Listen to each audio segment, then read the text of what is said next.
बोलिए भगवान बुद्ध की जय, बोलिए जीवरधारी की जय, बोलिए विश्व गुरु भगवान बुद्ध की जय।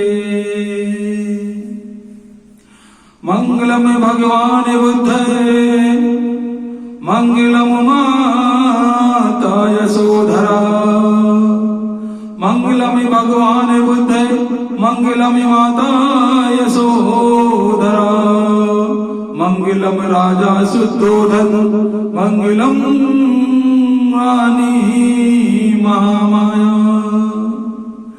मंगलम रानी प्रजापति, मंगलम बहुजन प्रजा, मंगलम श्रोता जन, मंगलम संपूर्ण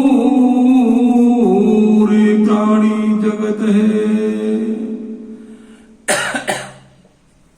बोले भगवान बुद्ध की जय।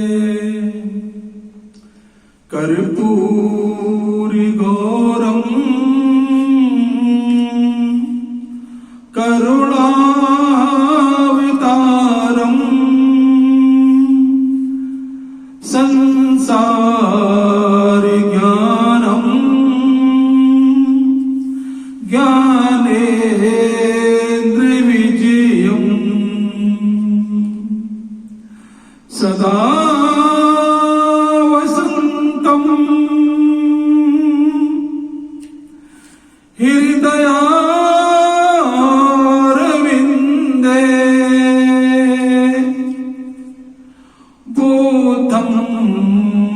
नमामि धम्मं नमामि संघं नमामि शास्ता नमामि। बोले भगवान बुद्ध की जय। शास्ता का मतलब होता है गुरु, शास्ता नमामि। आइए भगवान बुद्ध के स्मरण करने के बाद अब कथा व्याख्यान में भगवान बुद्ध के प्रारंभिक पीढ़ी काल में, यानी कि प्रारंभिक काल में जब शाक्य गणराज्य के लोगों ने राज्य चलाना शुरू किया, उस समय से कथा प्रारंभ होती है। आइए भगवान बुद्ध के परिवार के शाक्य संघ के कुछ राजाओं के नाम, इसके बाद कथा प्रारंभ। 2600 वर्ष पूर्व, 2600 वर्ष पूर्व महासम्मत को आया ख्याल, प्रथम शासक बना दयो, वो भयो संग महाराज। शासन चला सुशासन चला, शासन चला सुशासन चला, और मिटा मतभेद। महासम्मत के बाद में दूसरे राजा बने मुखा से। ये उस समय की बात है जब शाक्य गणराज्य में राजाओं की परंपरा नहीं थी, राजाओं का प्रचलन नहीं था, लेकिन शाक्य वंश के लोग प्रजा तंत्र, प्रजा के इच्छाओं के अनुसार, प्रजा की भावनाओं और उनके कल्याण तथा सामाजिक मांग और सामाजिक सुविधाओं के तहत राज्य चला करता था। लेकिन एक दिन शाक के लोगों के मन में विचार आया कि हमें किसी एक को नेतृत्व सौंप देना चाहिए, अर्थात हमें किसी एक को लीडर बना देना चाहिए। इस तरह का शाक के बड़े बुजुर्ग समझदार लोगों के मन में ख्याल आया, तो उन्होंने अपने बीच से किसी बुद्धिमान व्यक्ति को चुनने का निर्णय लिया और उन्होंने अपने समाज के लोगों में से एक व्यक्ति को चुना। महासम्मत यानी कि महान, सभी लोगों के सम्मत के अनुसार एक नेतृत्व सौंप दिया गया और उसका नाम ही रख दिया गया महासम्मत। और वही महासम्मत नाम से राजा के रूप में वो नाम उभर के आया, महासम्मत। ऐसा उन लोगों के दिमाग में ख्याल आया और उस ख्याल पर उन्होंने मीटिंग ली, सभा की और एक व्यक्ति को नेतृत्व दे दिया और उसी का नाम भी रख दिया महासम्मत। तो महासम्मत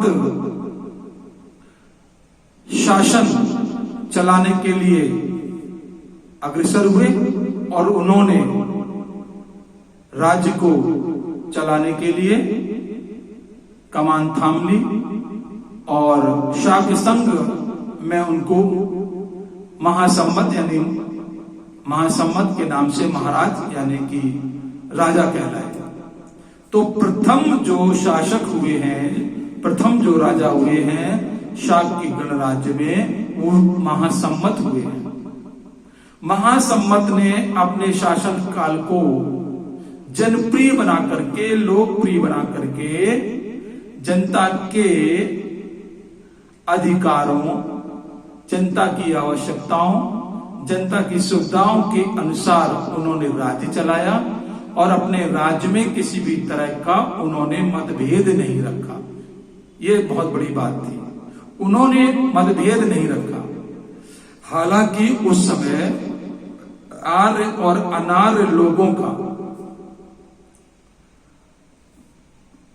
प्रचलन था। आर्य लोग चालाक थे, अनार्यों पर तरह तरह के आडंबर, अत्याचार, पदभ्रम वाली स्थिति फैला दिया करते थे, क्योंकि उनका यही काम था। फिर भी शाक के लोगों ने अपना राजा चुना, महासम्मत नाम दिया। उन्होंने गणराज्य बहुत अच्छा चलाया, अच्छा शासन किया। इसके बाद जब वे रिटायर हो जाते हैं, जब उनका शासन काल खत्म होता है, तो दूसरे स्थान पर यानी दूसरे नंबर पर मुखासेन नाम के राजा हुए हैं। प्रथम महासम्मत और दूसरे मुखासेन हुए। मुखासेन ने भी महासम्मत, राजा महासम्मत के कदम चिन्हों पर चल करके जनता के लिए, संपूर्ण गणराज्य के विकास कल्याण के लिए उन्होंने काम किया। कैसे? मुखासेन ने राज की, जो द्वितीय स्थान के थे, दूसरे नंबर के, मुखासेन ने राज की ऊंची की नीना, वृद्ध होने पर राजा बने उनके पुत्र ओकाक ने राज्य में, ओकाक ने राज्य में कीने सब काम उसमें, पक्षपात हटाने को फिर बने राजा वीर जैसे। द्वितीय स्थान पर यानी द्वितीय संख्या में दूसरे नंबर पर जो राजा हुए मुखासेन, उन्होंने भी उच्च कोट का शासन चलाया। अपने साथ मंत्रियों को, दरबारियों को जिम्मेदारियां दी और अपने गणराज्य में एक एक व्यक्ति, नर नारी, हर व्यक्ति, बच्चा, बड़ा बूढ़ा जवान, सबके लिए उन्होंने कल्याण की बात की। अपने समय में चिकित्सा सुविधा, यात्रा सुविधा, यात्रा के समय जल सुविधा, मार्ग प्रशस्त किए, शिक्षा की व्यवस्था की। इस तरह से इन्होंने अपने राज्य में बड़े सुंदर ढंग से जनता को खुश किया और सुविधाएं इन्होंने उपलब्ध कराई। जब राजा मुखासेन वृद्ध हो जाते हैं राज करते करते, तो उनके बाद उनका बेटा ओकाक, जो भी गुणवान था, बलवान था, बुद्धिमान था, समझदार था, राजनीति, समाजनीति इसके बारे में ज्ञान था, तो उसको शाक के लोगों ने राजा बना दिया। अपने आप कोई नहीं बनता था कि राजा का बेटा राजा बन जाएगा, ऐसे शाक्यों में नहीं था, शाक के गणराज्य में नहीं था, बल्कि शाक के वंश का हर व्यक्ति जो 15 साल से 14-15 साल से ऊपर की उम्र का हो जाता था, वो स्वतः ही शाक संघ का सदस्य बन जाता था, एक मेंबर बन जाता था। तो उन लोगों ने मिलकर के तीसरे नंबर पर ओकाक यानी कि राजा मुखासेन के बेटे ओकाक को राजा बनाया। और ओकाक ने भी राज्य में बहुत सुंदर काम किए, सुमेल सुंदर, सबसे मिलकर के, मंत्रियों से मिलकर के, मंत्री संतरी प्रजा, नर नारी, सब लोगों से मिलकर के उन्होंने बड़े बुद्धिमान पूर्वक राज्य चलाया। प्रजा बहुत खुश थी, धन धान थी, सबके लिए काम दाम की व्यवस्था थी, खान पान की व्यवस्था थी, रहन सहन की व्यवस्था थी, वस्त्र इत्यादि चिकित्सा की व्यवस्था थी। जब इनका शासनकाल खत्म होता है, समाप्त होता है, तो इसके बाद राजा वीर जयसेन आए। जयसेन ने भी ओकाक के कदमों पर चल करके अपने राज्य में पक्षपात, भ्रष्टाचार अगर कहीं उपजता था, क्योंकि पीढ़ी बदल रही थी, तो ये भी बड़े अलर्ट होकर के, सावधान होकर के राजा वीर जयसेन ने भी राज्य चलाया। राजा वीर जयसेन के बाद में जब वो बुजुर्ग हो जाते हैं, उनका शासन काल खत्म हो जाता है, तब उनका शासन बदलता है। कौन आता सुने। प्रेम बताने सिंघनु आए, प्रेम बताने सिंघनु आए, फिर आए राजा शत्रुघ्न, अपने अपने काल में दोनों ने किया सुशासन। यानी कि राजा जयसेन के बाद में सिंघनु, सिंह के समान वीर पुरुष, बलवान व्यक्ति आए। सिंघनु, उन्होंने राज्य की कमान संभाली। समय बीतता गया, समाज खुशहाल, समाज में हर व्यक्ति खुशहाल था, सबके लिए सुविधाएं थी, पाठशालाएं थी, खेती बाड़ी की सुविधाएं थी, बागवानी की सुविधाएं थी, तीज त्योहार भी मिलजुल करके चलाते थे। और इसके बाद राजा शुद्धोधन आए, अर्थात भगवान बुद्ध के पिता को कमान दी गई। और भगवान बुद्ध के जो बाबा थे वो सिंघनु थे।